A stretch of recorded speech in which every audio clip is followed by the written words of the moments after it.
perhatikan perbincangan pria yang diduga penyidik Kejagung berikut ini. Kasasi pun ada, Bang. Maksudnya kalau memang kita mengamankan, kita harus panggil pihak bank untuk hitung Pak, termasuk dolar-dolarnya. Hingga kini asal-usul uang pecahan rupiah, dolar Amerika, Singapura, hingga ringgit Malaysia masih buram. Namun yang pasti, dari pengacara Ronald Tanur, penyidik menemukan uang dalam bentuk pecahan rupiah lebih dari 1 miliar rupiah. Bismillahirrahmanirrahim. Assalamualaikum warahmatullahi wabarakatuh. Ya, saudaraku, bertemu dengan saya Cecep Muhammad Yasin di Cecep Muhammad Yasin Channel. Ya, tetap saudaraku, yang pertama saya ingatkan, tetaplah kita jaga akidah, iman dan tauhid kita. Yang pertama itu ya, jaga, kedua jaga ukhuwah Islamiyah, dan tetap ingat kepada dan peduli kepada rakyat Palestina, kepada negara Palestina dan rakyat Palestina. Sisihkan rezeki kalian yang insya Allah tidak akan membuat kalian miskin. Setidak-tidaknya sebulan sekali sisihkan rezeki kita untuk rakyat Palestina. Ya saudara-saudaraku, kembali. Saya hari ini terus terang aja ya akan menjawab, mengklarifikasi banyak pertanyaan. Kenapa sekarang saya diam?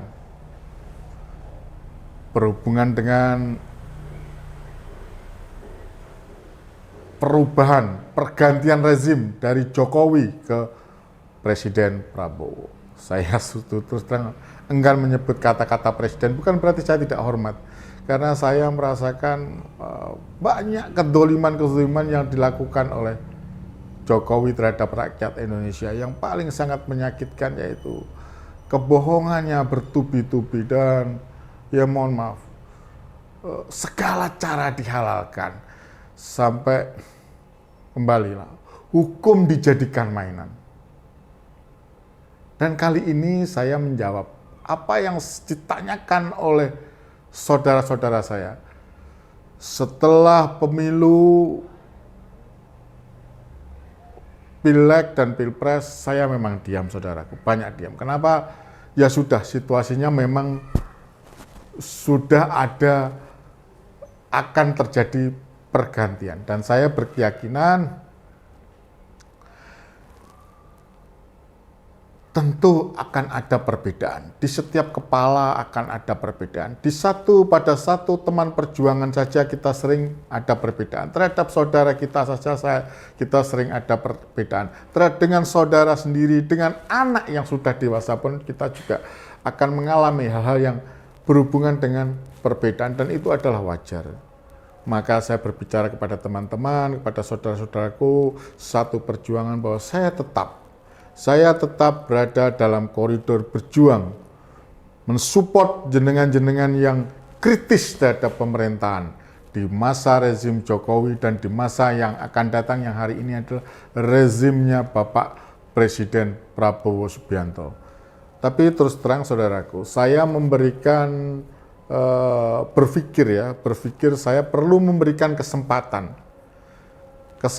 kepada Bapak Prabowo yang insya Allah saya berkeyakinan Bapak Prabowo itu adalah seorang militer, dididik oleh dunia militer, dan tentu saja mempunyai jiwa patriotik. Dan saya yakin jiwa Pak Prabowo sebagai seorang tentara militer yang mempunyai jiwa patriotik ini sangat berbeda jauh dengan bumi dan langit dengan yang namanya Jokowi. Jokowi terlahir kita tahu banyak sekali pengkhianatan, kebohongan juga pengkhianatan yang paling tragis dan yang menurut saya, apapun kata orang, katanya sinetron, drakor atau bagaimana, saya berkeyakinan memang saat ini semuanya dibuka nyata oleh Allah, di mana sosok Jokowi ini adalah seorang pengkhianat, di mana yang bersangkutan dalam hal ini Jokowi yang dibesarkan oleh PDIP dengan begitu mudahnya melupakan dan bahkan melawan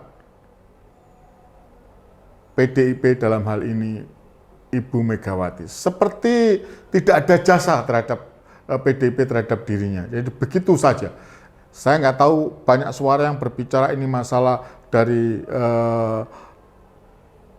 istrinya Jokowi dan sebagainya atau berhubungan. Tapi yang jelas pelanggaran manuver Jokowi itu mencapai puncaknya ketika dia dengan terang-terangan berani mengangkangi dan tanpa malu-malu mengangkangi yang namanya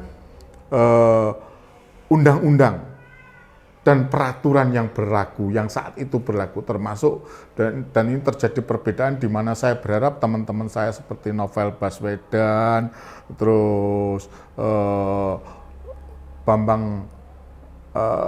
Pak Bambang Wijayanto dan teman-teman itu lolos ya, termasuk ada dari kelompok-kelompok yang mereka disebut Taliban kemarin mendaftar itu bisa lolos dengan mengadakan judicial review. Tapi ya inilah fakta Indonesia di mana kepemimpinan Pak Jokowi sepertinya pemimpinan Jokowi tidak menghendaki orang-orang baik. Kenapa saya mengatakan orang baik? Saya setuju dengan apa yang dikatakan oleh beberapa teman dan itu sudah saya sampaikan berkali-kali bahwa Jokowi itu dalam kondisinya di kepemimpinannya itu sesungguhnya dia mengetahui ada kasus korupsi dan kalau atas kejahatan itu, apalagi kejahatan korupsi yang merupakan extraordinary crime, di mana ini membuat ekonomi kita, negara kesatuan Republik Indonesia terpuruk, itu seharusnya tidak ada toleransi. Tapi mau dikata kita melihat fakta. Jokowi membiarkan orang seperti ya saya katakan, seperti membiarkan pejabat-pejabat yang merupakan pesaingnya atau yang merupakan pihak lawan yang dianggap pihak lawannya untuk melakukan korupsi, dirangkul lantas mereka melakukan korupsi dibiarkan dan akhirnya dijadikan bahan sandraan. Itu yang kita rasakan dan saya juga merasakan juga beberapa teman. Dan ini tidak boleh saudaraku. Kejahatan haruslah dilaporkan apalagi kalau itu berhubungan dengan kejahatan terhadap kondisi negara, terhadap sangat membuat negara menjadi sangat merugi dan ya mengganggu semua sistem kenegaraan. Dan ini harusnya Jokowi saat itu sebagai presiden melaporkan untuk mendahului, menunjukkan kepada rakyat bahwa dia peduli pada pemberantasan korupsi. Tapi kenyataannya KPK diamputasi, polisi seperti Polri seperti dikendalikan dan hukum dikangkangi sedemikian rupa. Dan yang paling nyata adalah kelihatan ketika si adiknya, suami ketua MK dijadikan istilahnya adiknya dinikahkan dengan adiknya, kemudian menimbullah gonjang-ganjing sampai lahirlah Gibran dan lahirlah si Fufu Fafa ini ya, yang orang-orang kenal dengan nama Fufu Fafa. Ya, kembali saudaraku, kita berbicara pada ya kita sudah tahulah, saya nggak bisa ngomong kejelekannya Jokowi bagi negeri ini adalah beban, bagi saya adalah beban, bagi Pak Prabowo itu adalah beban yang sangat berat karena sistem sudah diobrak-abrik, hutang sudah melimpah dan kondisi korupsi sudah sangat memprihatinkan. Nah ini Pak Prabowo ini, Presiden Prabowo diberikan warisan yang maha berat. Nah, saya sebut kalau setiap kali saya menyampaikan kepada saudara-saudara kita di setiap ada pertemuan, saya mengatakan sesungguhnya Jokowi itu bukan membantu Presiden Prabowo nantinya, tapi menjadi beban berat bagi Presiden Prabowo. Nah, kembali kepada Pak Prabowo, kenapa saya sekarang ini tidak mengkritik tidak seperti ketika di era 2014 setelah itu dan begitu juga di 2019 semakin ekstrim ya, saya itu bukan ekstrim sebenarnya, semakin keras saya ikut-ikut dengan teman-teman yang kritis. Saya katakan tidak mereka seperti sosok Pak Bang Refli, Prof. Refli Harun, Prof. Egy Sujana, Prof. Dim Samsudin, atau Bapak Gatot Nurmantio. Mereka itu bukan orang-orang keras, nggak ada orang keras di Indonesia, sungguh nggak ada. Mereka adalah orang-orang yang cerdas, yang ingin memberikan edukasi kepada rakyat Indonesia. Mereka orang yang peduli, dan tidak setiap orang, tidak ya hanya sedikit orang saya katakan yang berani seperti mereka meninggalkan kondisi nikmat, meninggalkan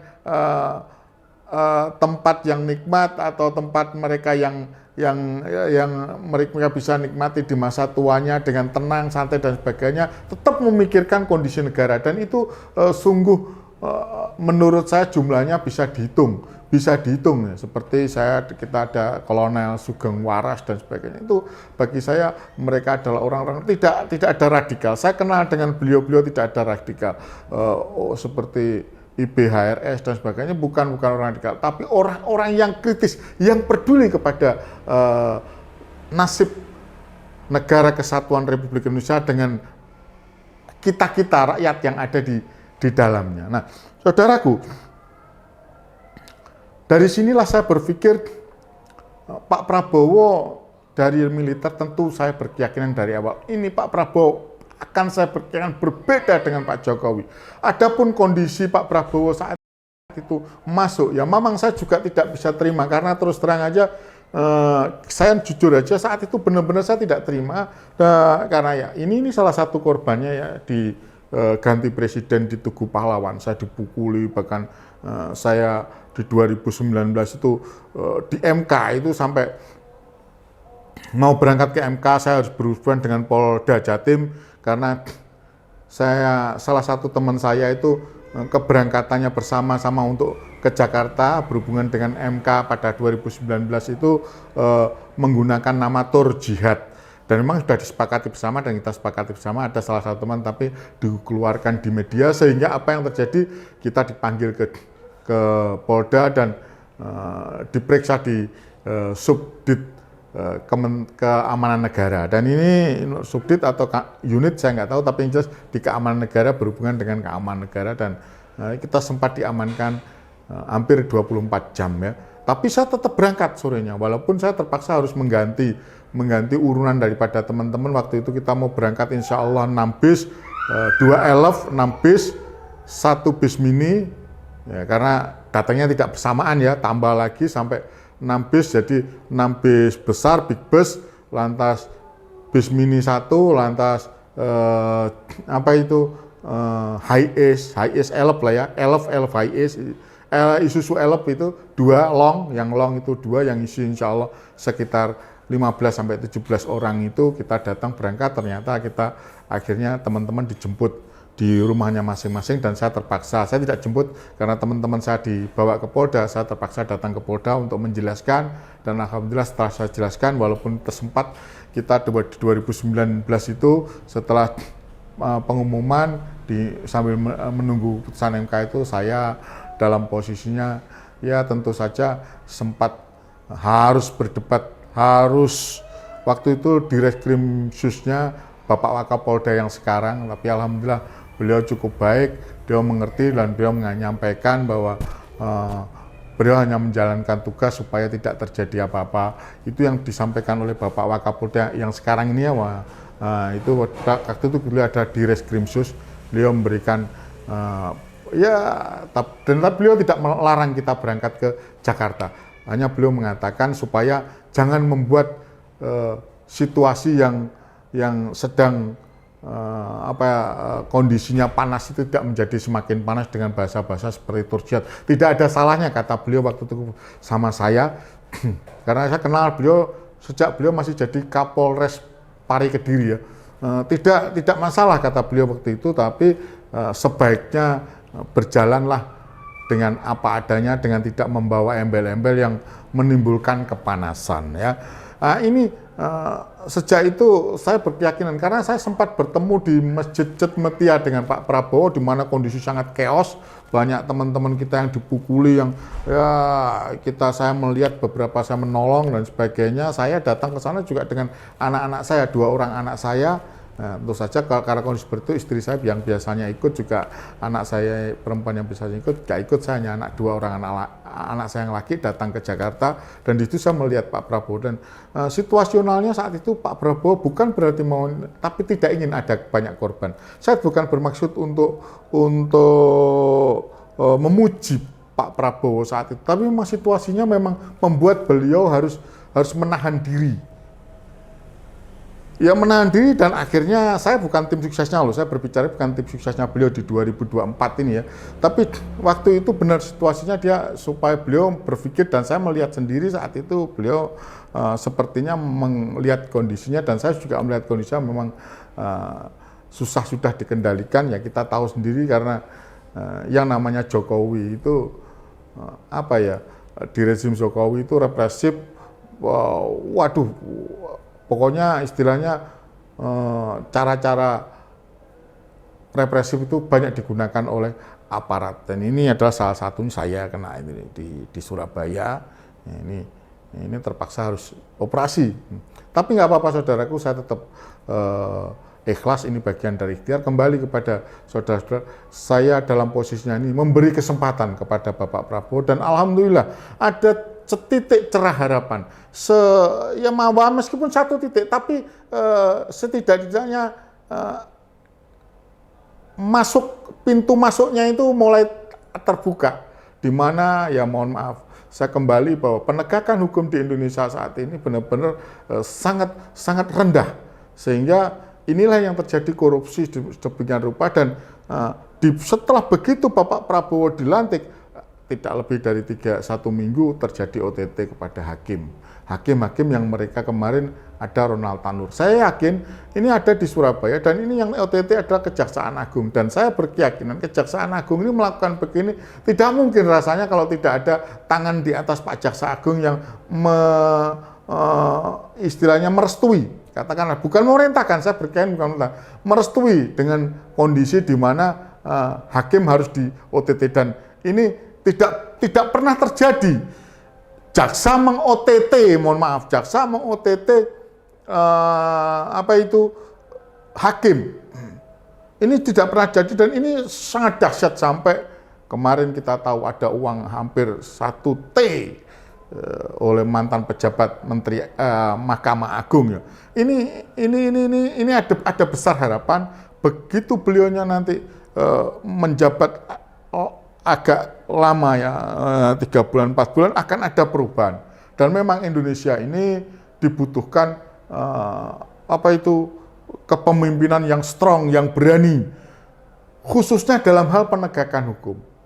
Saudaraku, Rasulullah Shallallahu Alaihi Wasallam itu dalam memerintahkan itu selalu mengedepankan tentang penegakan hukum. Bahkan beliau sendiri pun mengatakan seandainya Fatimah putri beliau mencuri atau mengambil barang yang bukan haknya, itu saya ngaji ya, saya bukan ahli agama, itu sampai beliau mengatakan saya sendiri yang akan memotong tangannya.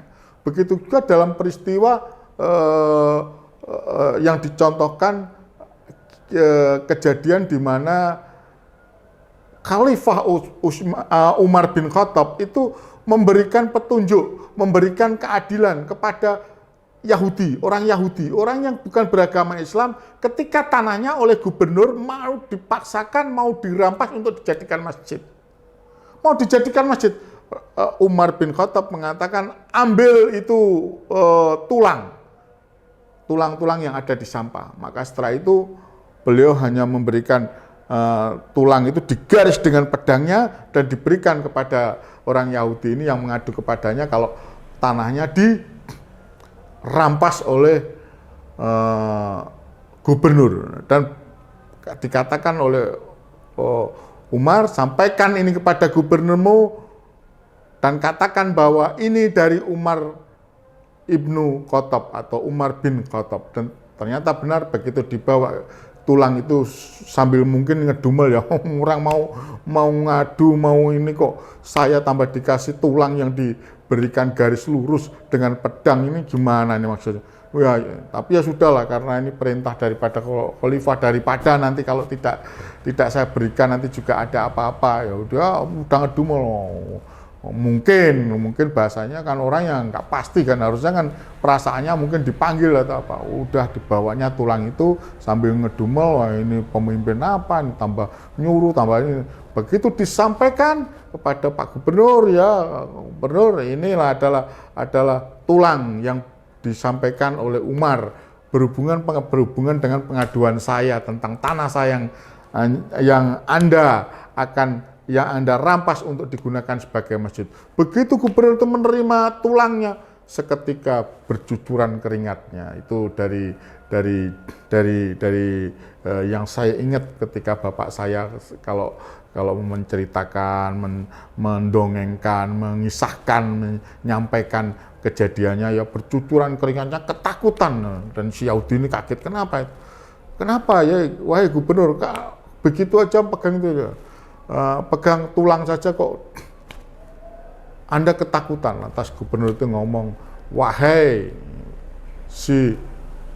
itu istilahnya saudara Yahudi, ya, namanya Fulan atau anggaplah gitu ya. Tahukah kamu, ini adalah petunjuk, ini adalah peringatan, ini adalah ini adalah putusan yang sangat keras. Kalau saya tetap mengambil tanahmu, maka saya akan diluruskan seperti lurusnya garisan goresan goresan dari pedang yang ada di tulang ini, dan itu taruhannya besar. Maka saya sungguh sangat celaka kalau sampai saya tidak tetap melanjutkan apa yang menjadi kehendak saya untuk mengambil tanahmu untuk menjadi masjid. Seketika itu juga si Yahudi kaget dan akhirnya sadar bahwa penegakan hukum di Islam itu penegakan hukum sangat-sangat diwajibkan dan tidak boleh pilih kasih, tidak boleh tebang pilih. Sampai Rasulullah, Fatimah putrinya sendiri akan dipotong tangannya kalau melakukan kejahatan, mencuri atau mengambil haknya orang lain melalui tangannya. Inilah saat ini kemungkinan yang akan dilakukan oleh Bapak Prabowo, dan saya sebagai praktisi hukum, terus terang, praktisi hukum di Indonesia ini, ya mohon maaf, tidak lepas daripada tentu di Indonesia ini sudah kebrengsekannya sudah sangat hitamnya. Hukum di Indonesia ini sudah sangat dan sudah darurat, amat sangat darurat, sehingga saya sering kali mengatakan kalaulah orang polisi, jaksa, hakim maupun pengacara seperti saya ini, ada orang dikatakan siapakah darahnya orang yang berdosa, yang kalaulah darahnya keluar darahnya itu akan berwarna hitam. Maka insya Allah salah satunya adalah saya. Jujur saja, hukum kita berliku-liku, penuh dengan siasat-siasat yang culas, yang membohongi dan sebagainya. Dan kemarin benar-benar peristiwa kelam daripada Jokowi untuk menampilkan anak-anaknya, untuk menampilkan sosok-sosok anaknya menjadi pemimpin, menjadi calon wakil presiden, itu benar-benar mengangkangi atau istilahnya menistakan, ya merendahkan daripada penegakan hukum di negara kesatuan Republik Indonesia. Mau kita akui atau tidak, itulah yang saya rasakan. Dan insya Allah dengan kondisi saat ini Bapak Prabowo, saya berkeyakinan Bapak Prabowo, tetap saya katakan, saya pernah berbicara dengan, walaupun saya di 2024 tidak dalam barisan Bapak Presiden Prabowo, tapi saya berkeyakinan ada perbedaan, dan ini sekarang dimulai. Mungkin tidak bisa seketika, tapi sepertinya pelan-pelan Bapak Prabowo akan menjadikan hukum sebagai panglima. Sepandai-pandainya ahli ekonomi, tapi kalau korupsi, kalau kejahatan dan sebagainya tetap merajalela, akhir yang terjadi adalah malapetaka. Itu yang bisa saya sampaikan, dan saya minta maaf Bu, kita tetap satu barisan. Saudara-saudaraku, saya tetap mensupport jenengan-jenengan yang kritis. Saya katakan kritis karena jenengan bukan radikal, jenengan saudara-saudaraku bukan orang-orang radikal. Jenengan saudaraku yang kritis bukan orang-orang yang garis keras, tapi jenengan semuanya adalah orang-orang yang peduli. Persetan orang-orang mengatakan begitu, tapi yang jelas peduli. Dan saya yakin orang-orang yang menjelek-jelekkan Rocky Gerung, menjelek-jelekkan Prof. Refli Harun, menjelek-jelekkan Prof. Din Samsudin, menjelek-jelekkan Ustadz Edi Mulyadi, menjelek-jelekkan Bapak Gatot Nurmantio dan teman-temannya dan mereka-mereka yang kritis, Bapak Said Didu, sesungguhnya nyali mereka kecil. Mereka hanya tidak berani menyampaikan kebenaran.